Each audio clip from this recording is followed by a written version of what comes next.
Welcome back to Just Chattin'. And this is the series of videos we do on Thursday and Sunday evenings just for our own entertainment. Now, for all you Audie fans, he is here with me. He's sleeping on the floor. But because he got some kind of bee in his bonnet and has been yelling at me all day long, I'm not going out of my way to wake him up. He's quiet, he's not yelling, and if he eventually decides he's going to get up and start yelling at me again, oh well, so be it. But for the moment, I'm enjoying the peace and quiet. So, we have a whole bunch of weird and very off-the-wall little bits of gossip to cover today, because this is one of our potpourri videos. What is going on in Nutmeg and Gingerland? Like as if we could ever actually figure that one out. But we are going to take a look at what the media is saying, at least today. So, when we come back.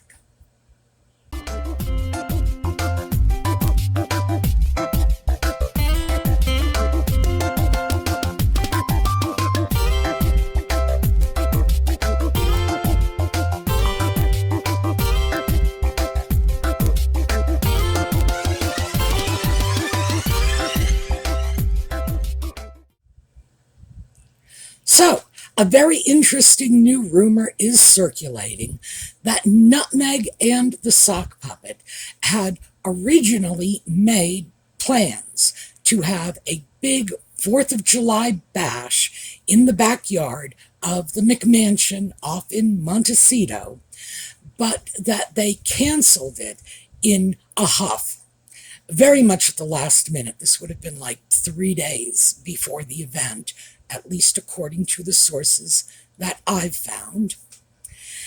And the reason for the cancellation in a snit was alleged by this source to be the negative fallout as a result of Netflix having gone public with the fact that their contract might be in danger. Now, of course, there was a flurry of little stories after that about how the contract wasn't in danger and so on, which does lend some credence to this, because this is what Nutmeg and Ginger do. When a story comes out that they don't like, they immediately start throwing out counter stories. So, is that it? I don't know. It's important to remember this coincided with a couple of other things going on out in Tinseltown. Why don't we start with very important movers and shakers at Netflix, calling them effing grifters. Well, I don't know about you, but if I were in their position, I think that would be the one that might encourage me to cancel a party and hide under my bed for a couple of days. But who knows? These two have no shame. They are so brazen. They will just tough anything out. Under most circumstances, I consider that a very good characteristic, being able to stand up to criticism. But the problem is they don't. They come up with a whole new batch of nonsense that they throw out there. Oh, by the way, that cat is over here now. So yes, he is making his appearance. And you can probably see the tail. All right. Okay. But there's more.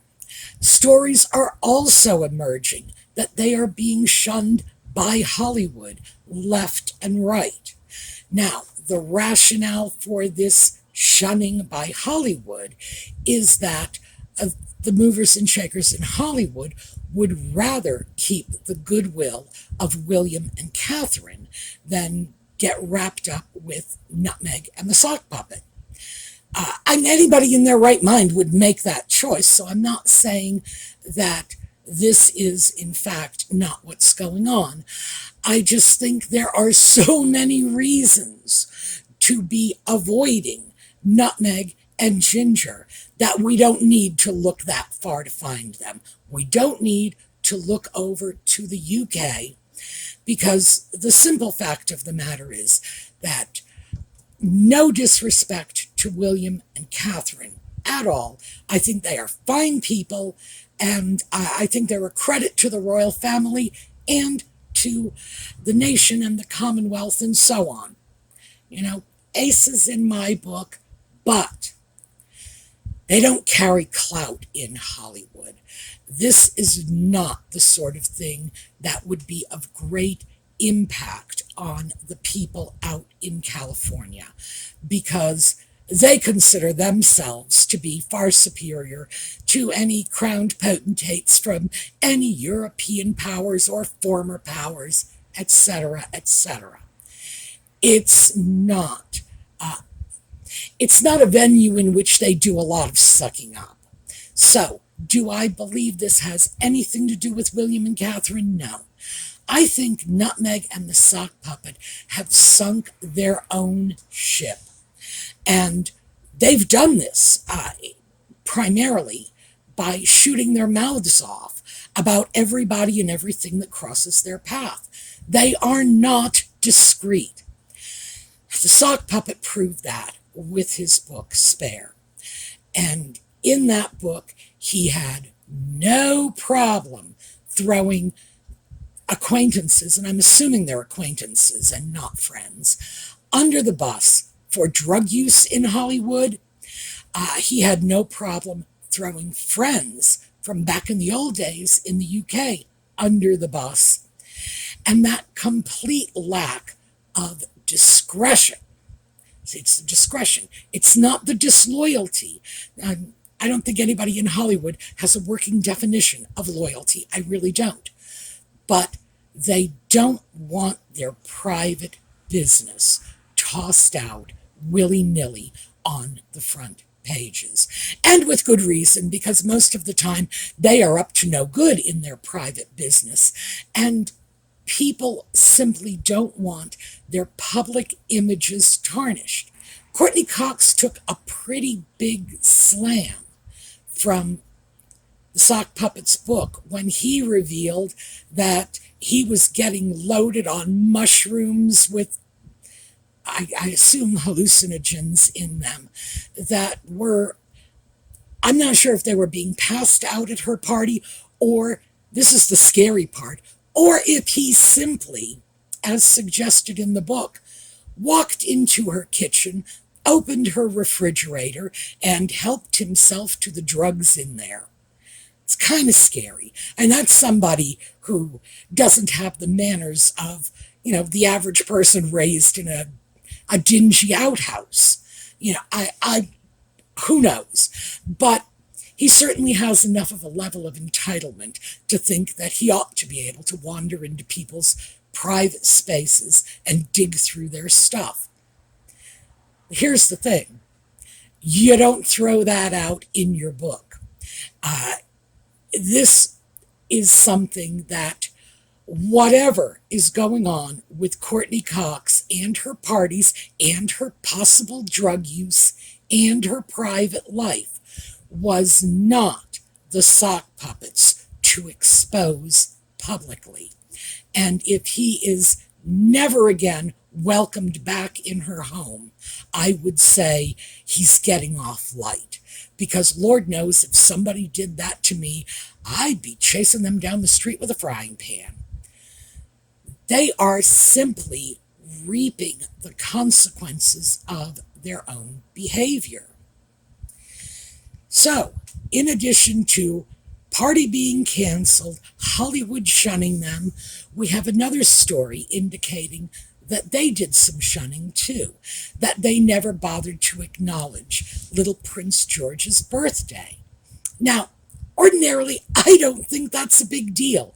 This is a small child, and I can assure you we all got along just fine in the days before social media, when we didn't expect anybody to be tweeting us happy birthday. We might expect a phone call or a birthday card, but we were not expecting this public acknowledgement of our birthday by everyone on the planet. So, do I have a whole lot of sympathy for that? Good heavens, no offense to the poor little child, but if his panties are in a bunch because they didn't wish him happy birthday, I'm sorry. It's a tough world, kiddo. Get used to it.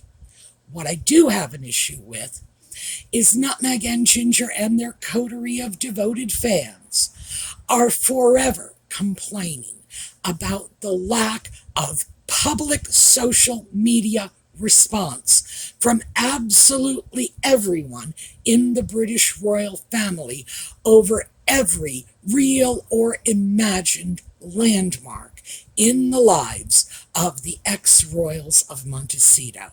So it cuts both ways. If you expect the royal family to congratulate you on everything and nothing, then you need to do the same. And when their baby has a birthday, you need to make that social media presentation. Bring your peppercorn, or nobody's going to bring a peppercorn to you. It's just that simple. So I did find that remarkably interesting. Additionally, of course, there is the counterattack. And this is what happens when Nutmeg, usually indirectly through her little gang of lickspittle reporters or her coterie of sycophantic followers, starts planting stories in order to try to make them seem more likable than they really are. So, when somebody, a major player in Hollywood, is calling them effing grifters and doing it very publicly, they had to come up with stories saying, oh, look, Harry and Princess Eugenie are friends. Yeah? Well, they're cousins, and everybody knows they've been friendly, and no disrespect to Eugenie, but she is a very minor royal. This is something of no consequence. It's his cousin. Of course they're friends. Of course they get along. But in the overall scheme of things, Eugenie is on the way out. There is another family group that is coming in to the prominence in the royal family that is taking over, and that is Catherine, William, and their children. And in fact, Beatrice and Eugenie are probably just going to end up retiring off to the sidelines. They are not working royals. They are not central players. They are not pivotal players. But I guess that's the best that the Sugars can come up with to make it sound like, oh, not everybody hates them. Eugenie likes them. Well, sure. I bet the dogs like them too. Well, who knows? Maybe not the one that had those 2 broken legs. Not him. Not so sure about that. Maybe the other one. And nobody's broken his legs yet, so he probably still likes them. What in the world is this supposed to prove? But the stories will come out, and they come out in order to suggest that Nutmeg and Ginger are not as bad as whatever is going on in the media. It's these positive stories to counteract the negative stories. And another one came out in New York Magazine. And this was just a non-story. I did read it. It's in the video notes if you want to check it out for yourself. And this was a story, an opinion piece that someone wrote saying that she did not find the story of Nutmeg and Ginger begging for a ride on Air Force One to be credible. Well, it's interesting because apparently the story has been supported on both sides of the Atlantic, and it was originally released by people in Washington. So, yeah, she doesn't find it credible. So So what? I mean, really, this is just, it's ridiculous, but it is typical of this sort of counterattack. You say black, they say white, and vice versa. So, yeah, that was an interesting one.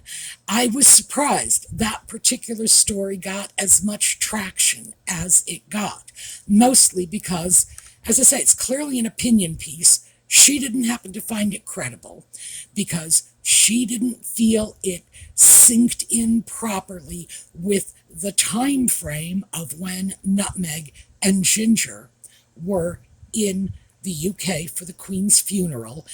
Uh, and I would counter that with, do you really believe they would not have turned their timetable completely upside down if it meant riding home on Air Force One? Don't be stupid. Well, I don't think the woman can help being stupid, frankly. But what can I say? Again, gained more traction than I thought it should. Then we have all of the rumors, and we do have to touch on this at least. All of the rumors about possible separations between Nutmeg and Ginger, and at the same time, we've got rumors about them looking for a new home.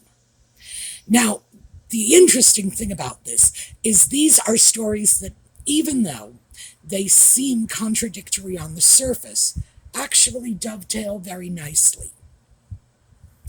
If they are separating, then they will need to separate whatever their property is. Remember, California is a community property state. What's yours is mine, what's mine is yours, etc. So it would be necessary to disentangle their assets. So, yeah, looking for a new place or possibly a couple of new places is very much in keeping with the notion that they might be separating. We hear a lot about this, about the two of them not doing well, and it's been going on for a long time. I don't know if this is just ordinary marital discontent, and I have to assume in that marriage, ordinary marital discontent is probably catastrophic by our standards because these two people are absurdly entitled. And when you put two ridiculously entitled people together, any discord is going to be magnified exponentially. We all know that. It's, what happens when two storm fronts collide? So I would say it's hard to tease this apart. I have to be very careful because obviously I've said this for a long time. I just wish the sock puppet would pack his bags and go back home where he belongs. No offense to my British friends. I am sorry. Truly, I am. If I could find a way to be rid of him and not wish him on you, I would do it. But this is a man who is meddling in my country's politics, criticizing my country's constitution, while simultaneously benefiting from the very rights he is spitting on. And I want him to go home. I really do. So if they split up, I get my wish. Well, not necessarily that he goes home, but he goes somewhere else, I would hope. That's something I have to be careful of, because wanting very much for this bozo to get out of Dodge and stay out means I'm very susceptible to any rumors that might be leading in that general direction. So I have to be careful not to assign too much significance to this, because it would just be looking. Well, it's called confirmation bias when you do this in research. When you take a certain position and you look for the data that supports your position. Well, my position is the sock puppet needs to go. So I have to watch out for that confirmation bias. I have to watch out for my tendency to look for any scraps of information that might suggest he is going. But I do have to say, these two rumors, they are separating and they are looking for new housing. They certainly do suggest that perhaps, in fact, there really is something to this. Now, of course, they're denying it. And to play devil's advocate, we have to remember that Nutmeg has been doing this for years. Whenever she feels like she's not getting enough attention, she will circulate some bizarre story. Remember a few months ago, the story was circulating that she was pregnant again with, the third putative child. It's just something she does. She just throws this stuff out there without any thought to the consequences, because all she cares about is what's happening in the moment. And in the moment, is she on the front pages? If the answer is no, let's throw something out there and get our butt back on the front page again. So, I'm reluctant to do this, but I'm going to. My gut tells me that there's fire where we've got all this smoke, that there is a separation going on, that they are trying to conceal it. I don't know why, but then again, I don't know why they've done any of the devious, deceptive things they've already done. It just doesn't make sense to me. These are people who will never tell the truth if they can throw a lie in there instead. It's just the way they operate. They are fundamentally dishonest people. So for the rest of us, trying to understand why they would lie, why they would conceal the facts, why they would hide what's going on, it's very hard for us to wrap our heads around, because for us, the truth is easier than a lie. For them, well, the truth isn't even on the table in the first place, so of course they're going to lie. But it does bring up another point, and this is a point that has been examined by others, and the Royal Grift has really done a very good job of peeking this one out. And that is, did they ever live in the Olive Garden Montecito McMansion in the first place? Was that ever their home? Now, people have come up with a lot of information showing that that particular building, that house, has been rented out as a background for photo shoots. Is that what's going on? Have they simply rented it out when they want to film videos? Maybe. I wouldn't put it past them. It's certainly not the same building they used in the Netflix docudrama. The Royal Grift has some advantages over the rest. Well, I don't know about the rest of us. Advantages over me, I will say. And that is, she is a graphic artist, which means she can process visual images as a professional.